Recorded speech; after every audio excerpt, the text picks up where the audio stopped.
The Fairy and the Void. The girl awoke to the sight of a crow staring her down. The bird was monstrous, towering over the poor girl with its jet-black eyes peering down into her very soul. Its beak seemed sharp enough to be able to rend her in two. The girl yawned, patting the bird lazily on its wing. "Shoo, Midnight, it's too early." The crow squawked, plucking the small girl out of her makeshift bed of cotton balls and fluff. "Put me down, you oaf! I'm up! I'm up!" It wasn't easy being so tiny, but fairies got used to it once they were old enough. Midnight the crow placed the girl gently back down and took off towards the nearest window. As it landed on the windowsill, it made a caw that the girl swore sounded like a chuckle. The fairy's name was Wisp, and in her kind's age she was only 17. In human years, she was reaching 40. She was a bit taller than the rest of her family, standing in at a whopping 9 inches tall. She sported shoulder-length hair that was as green as the forest at dawn. She had been born in the hills of England, but now resided in an old shack in Western Ireland. A human male sporting a long gray beard stood in the corner of the shack, tending to the plants that claimed that side of the house. He was an older man, sitting at around 65, with short hair that matched the color of his beard and a gaunt frame. To any passers-by, he looked sickly. Wisp and Midnight knew that he was in peak health. Being friends with a fairy had that effect on people. "Are you two arguing again?" the old man asked with an amused tone. Wisp's cheeks flushed red. He started at Master Wilhelm. Her transparent wings fluttered a couple times before she took flight. She rested on the shoulder of Wilhelm as he did his work. The plants that he was tending to were lush and beautiful, more so than any of the growth in the rest of the forest.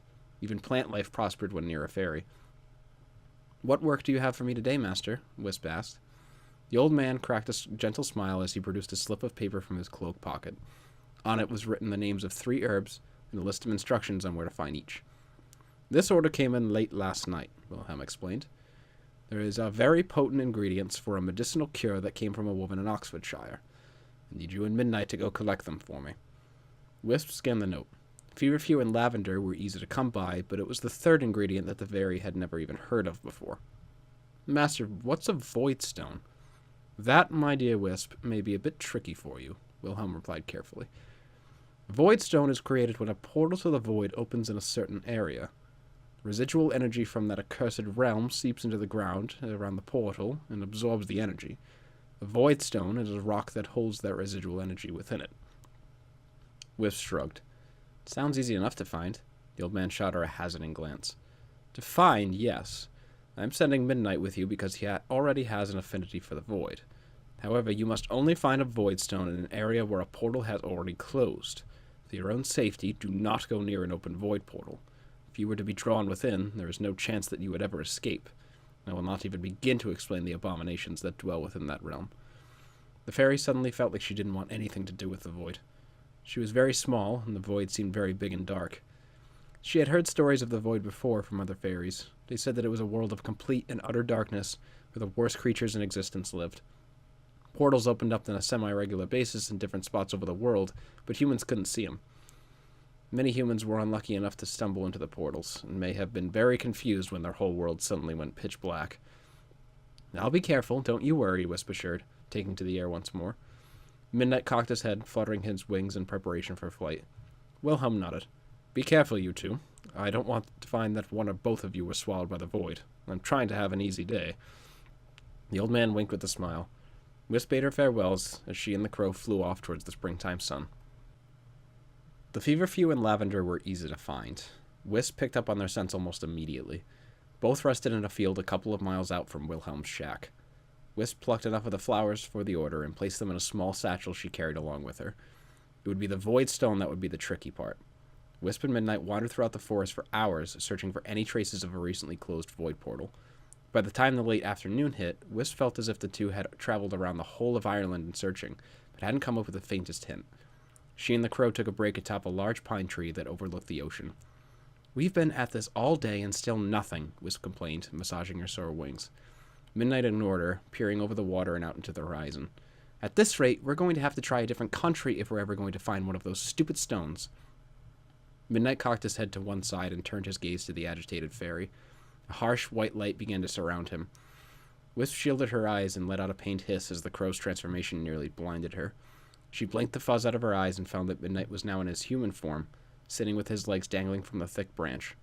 In this form, he appeared in his late 20s, with short, jet-black hair and lightly tanned skin. A very faint scar ran on the left side of his chin. "Don't give up just yet." His voice was soft but firm. "I think I feel something coming from the north." Wisp's wings twitched in expectation. "Please tell me it's what we need. I just want to go home and go to bed." Midnight closed his eyes and stood atop the branch. He let the wind blow through him as he concentrated his energy on the source he was feeling. Wisp drummed her fingers along the trunk of the pine tree. A squirrel appeared from a hole about 2 feet above the fairy and stared at her for a couple of seconds. Wisp noticed the annoyed squirrel and crossed her arms over her chest, mouthing a silent "sorry" to the squirrel. She nearly fell backwards off the branch when Midnight shouted, "I've got it! Follow me!" Another blinding light consumed Midnight for a moment and tapered off when he had returned to his crow form. Wisp breathed out a heavy sigh and took off after him.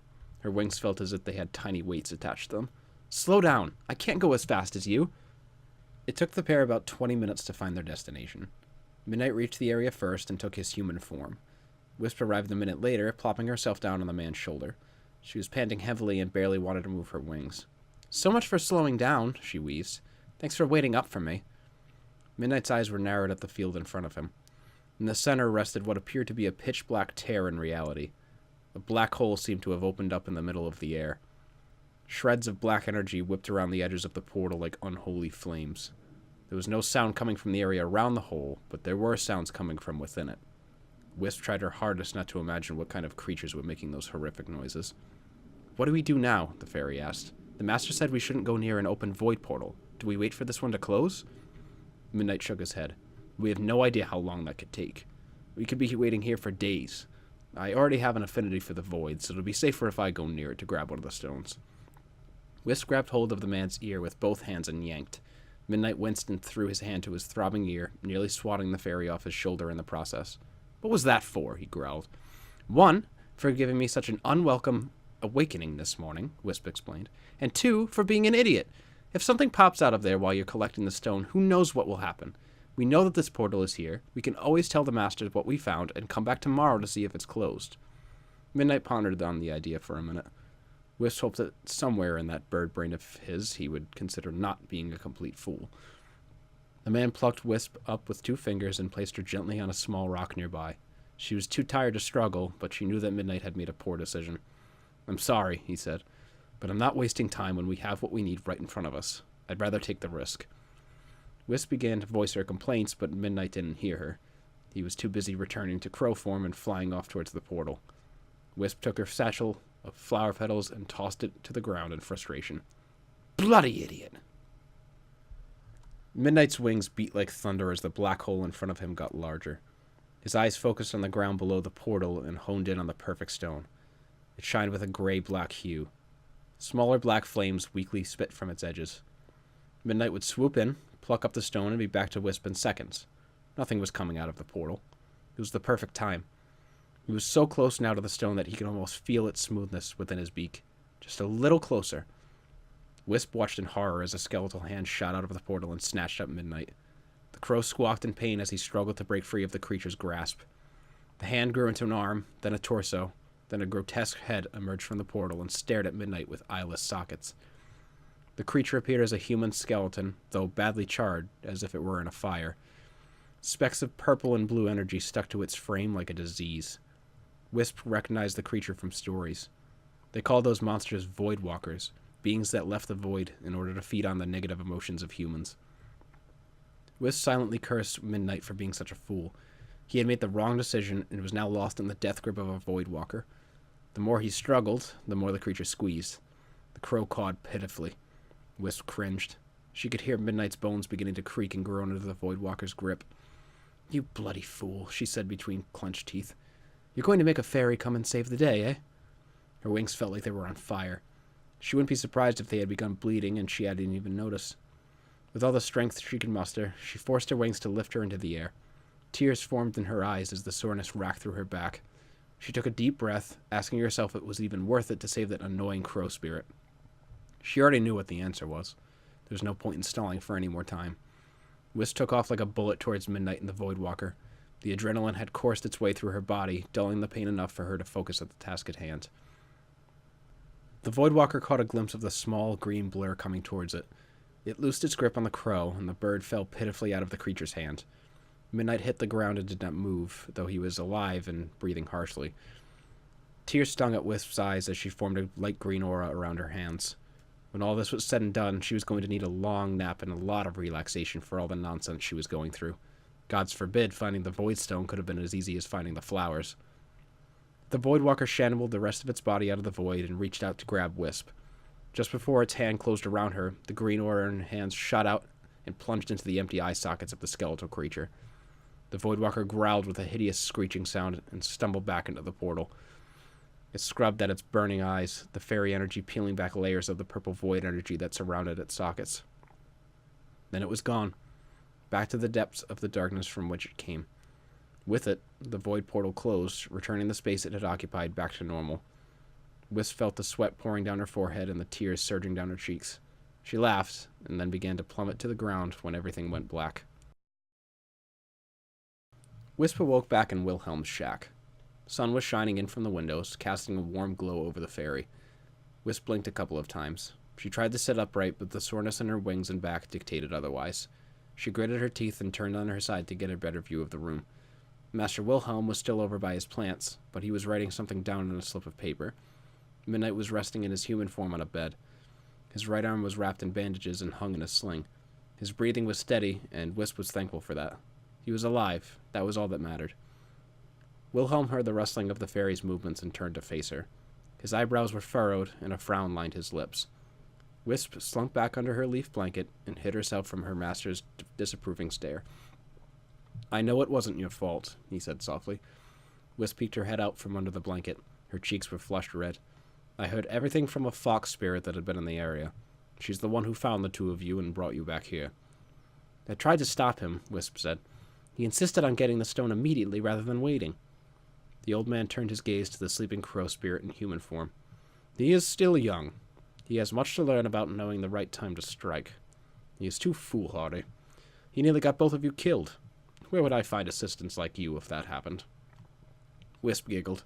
Wilhelm sighed as a faint smile crossed his lips. "I had the fox take me to where it happened. I retrieved the stone and the bundle of flowers you collected for me. I do appreciate you getting those."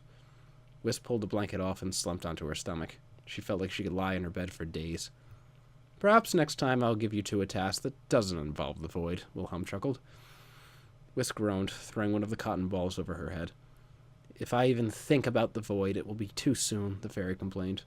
Wisp peeked at Midnight, who was beginning to stir. One eye opened, and Wilhelm was almost immediately on him. "You and I are going to have a long chat, young man," the old man began. Midnight cast a pleading glance over to Wisp. She replied by sticking out her tongue and curling herself up under the blanket. A couple of more hours of sleep would do her just fine. Then again, so would a day or two.